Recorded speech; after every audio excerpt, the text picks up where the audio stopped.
Bienvenue dans cette nouvelle édition de l'Africa Tonight. Au sommaire, le Congrès pour la démocratie et le progrès à la conquête des électeurs au Burkina Faso. À quelques jours de l'élection présidentielle, Edi Komboigo, le candidat du parti, continue de présenter son programme. Parmi ses propositions, une meilleure répartition de la croissance. Le Gabon, impacté par la pandémie de coronavirus, va lancer un plan de relance économique, une stratégie qui s'appuie sur les réformes sectorielles avec un accent particulier sur les secteurs pétroliers, miniers et agricoles. Et puis le Cameroun entend mettre aux normes ses 4 aéroports internationaux, un projet soutenu par la Banque mondiale qui a octroyé au pays un financement de 46 millions d'euros. J-6 avant le scrutin présidentiel au Burkina Faso. Dans cette course à la magistrature suprême, le président sortant, Roch-Marc Christian Kaboré, sera opposé à 12 autres candidats.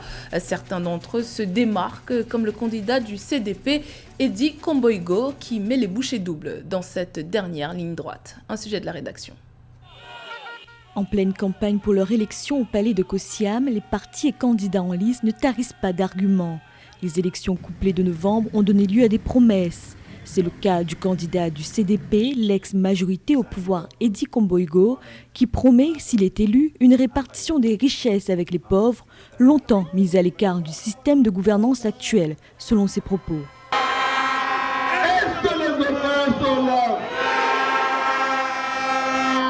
Si j'ai le pouvoir, c'est vous qui allez diriger la démarche. Si j'ai le pouvoir, c'est vous qui allez être votre autocontrôle de lutte contre la fraude. Et sans calcul politique, soutient-il. Edi Komboigo prétend qu'il est plutôt enclin à trouver aux préoccupations de ces derniers des solutions structurelles. Quelle honte!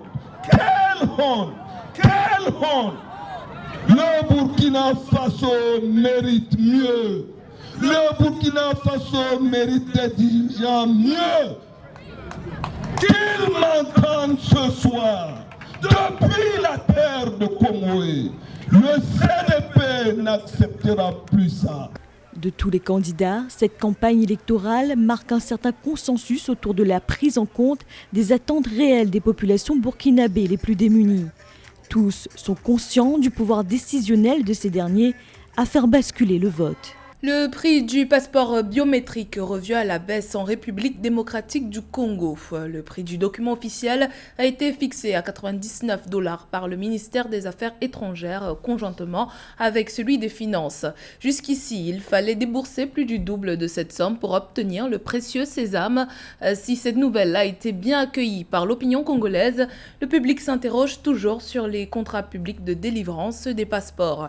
En effet, un nouveau contrat a été signé avec la firme Semlex à travers sa filiale congolaise Locosem, un contrat transitoire avant de trouver un partenaire définitif, a précisé Nicolas Kazadi, chargé des infrastructures à la présidence de la République.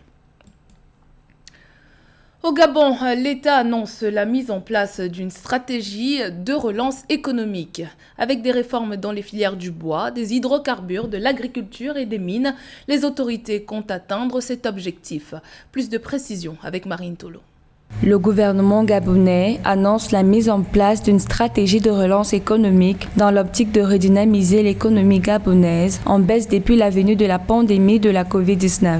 Suite à un rapport provisoire d'un groupe de travail sur la relance de l'économie post-Covid-19, il en ressort que l'atteinte des objectifs est conditionnée par plusieurs réformes économiques. Les réformes vont toucher les secteurs essentiels parce que le problème du Gabon, c'est le manque de diversification. Et dans un manque de diversification, il faut toucher les secteurs clés. Les autorités gabonaises se sont mises dans un dynamisme favorable à l'évolution des secteurs pétroliers, miniers, bois et agricoles. Pour le secteur pétrolier, la réforme vise à établir une stratégie claire d'approvisionnement du pays en produits pétroliers. Pour le secteur minier, l'État souhaite mettre en place des mesures permettant à ces secteurs de bénéficier d'une diversification plus accrue, tandis que les réformes de la filière de bois visent à diversifier des partenaires commerciaux et à réduire l'exposition du pays aux risques liés à la conjoncture internationale. Une reformulation des recettes attendues du pétrole.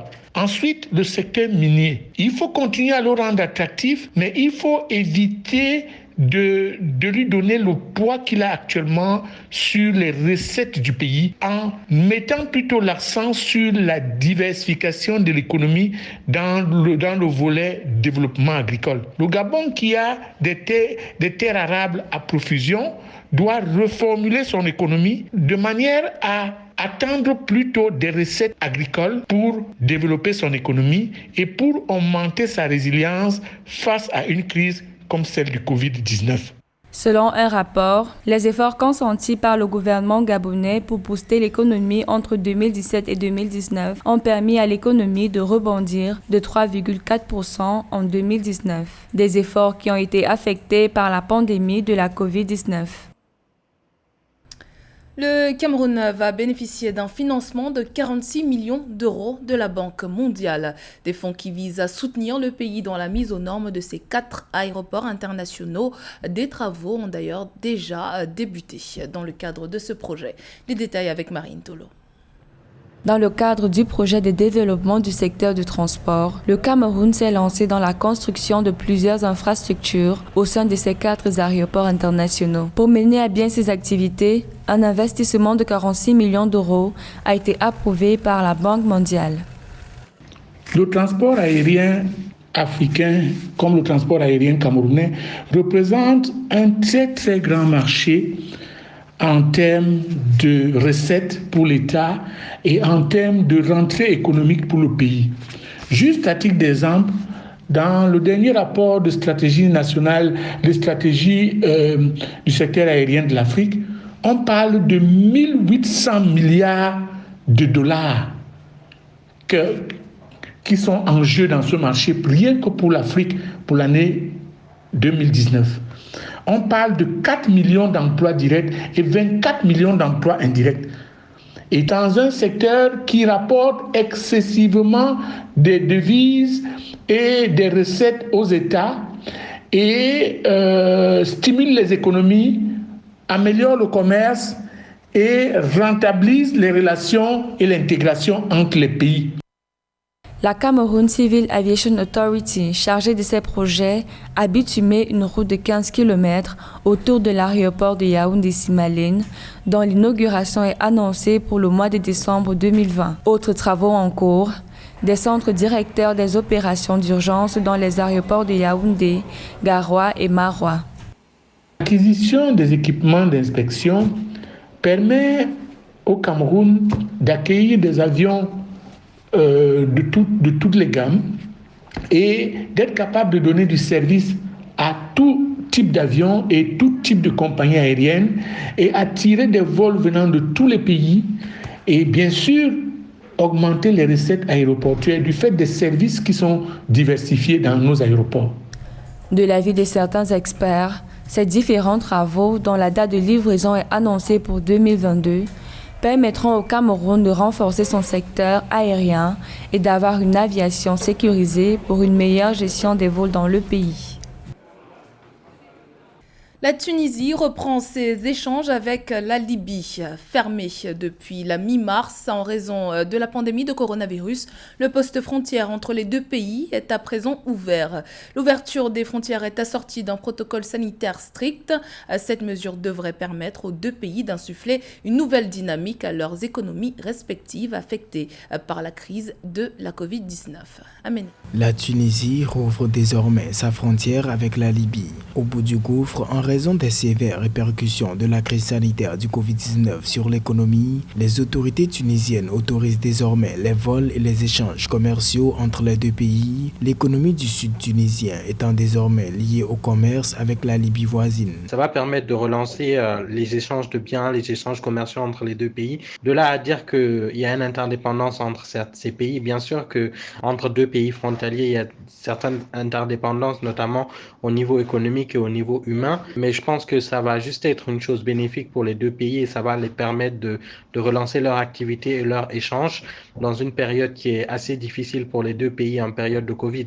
Le poste frontière entre la Tunisie et la Libye connaît de nouveau la libre circulation des personnes et des biens. En effet, l'économie informelle, principale activité de la région, s'est effondrée, conduisant plusieurs familles à un manque de moyens de subsistance. La levée de certaines restrictions vient également donner un coup de souffle du côté libyen. Il y a des échanges bénéfiques qui bénéficient aux deux populations, mais je pense que cela va permettre en tout cas de générer une activité supplémentaire pour les deux pays. Avec la réouverture des frontières, la Tunisie compte recouvrer certaines recettes dans le secteur touristique et renouer avec les échanges commerciaux qui devaient atteindre 3 milliards de dollars cette année.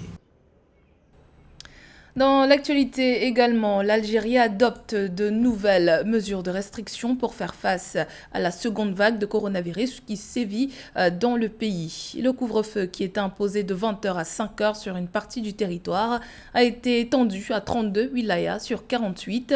Le gouvernement a également décidé de fermer pour 15 jours à compter de ce mardi 17 novembre les salles de sport, des espaces de loisirs et les plages. Durant cette période, certains commerces devront cesser toute activité à partir de 15h, notamment les vendeurs d'électroménagers et les salons de coiffure. Cafés et restaurants sont désormais tenus de limiter leurs activités à la vente à emporter et sont également soumis à l'obligation de fermer à 15h. L'Algérie, l'un des pays d'Afrique les plus touchés par la pandémie, bat presque chaque jour le record de contamination quotidienne. La déclaration de Yamoussoukro a eu 21 ans le 13 novembre 2020. Dans le cadre de la célébration de cet anniversaire, la CAFAC, l'AFRA et l'IATA ont signé un accord technique portant sur un projet de sécurité aérienne sur 3 ans. Cette initiative vise à aligner les compagnies aériennes africaines aux standards de sécurité internationaux. Nathalie Mo nous en dit plus. Ce 14 novembre 2020 s'est célébré le 21e anniversaire de la déclaration de Yamoussoukro. L'occasion a été choisie par l'Association du transport aérien international IATA, l'Association des compagnies aériennes africaines AFRA et la Commission africaine de l'aviation civile AFCAC pour lancer un programme de sécurité aérienne de 3 ans en Afrique. Le but ultime du projet est d'améliorer le niveau de sécurité du secteur aérien en Afrique. En effet, les objectifs de sécurité de la déclaration d'Abuja de 2022 stipulent que toutes les compagnies aériennes basées en Afrique doivent obtenir la certification IOSA ou ISA avant la fin de 2022. Le projet triennal de sécurité aérienne va apporter un soutien technique aux opérateurs aériens africains afin d'assurer qu'ils atteignent et maintiennent les normes de sécurité aérienne mondiale. Une normalisation importante pour l'Afrique qui se prépare à ouvrir un marché aérien unique pour accroître la connectivité entre les pays. Of airlines is getting slimmer and slimmer. La survie des compagnies aériennes est de plus en plus mise en péril et à moins que quelque chose soit fait, et ce dans les meilleurs délais, notre conviction est que si nous attendons trop longtemps, il n'y aura plus de compagnies aériennes africaines dans le futur. Malheureusement, si nous perdons les compagnies présentes sur le continent, cela aura un impact sur la connectivité et sur le rêve africain de mettre en place une zone de libre-échange continentale. La déclaration de Yamoussoukro est un traité concernant la libéralisation de l'accès au marché du transport aérien en Afrique. La décision a été approuvée par 44 membres de l'Union africaine en 1999 et est devenue contraignante en 2002. C'était le journal de la rédaction. Merci pour votre fidélité. Dans un instant, une nouvelle édition de l'actualité sur Africa 24.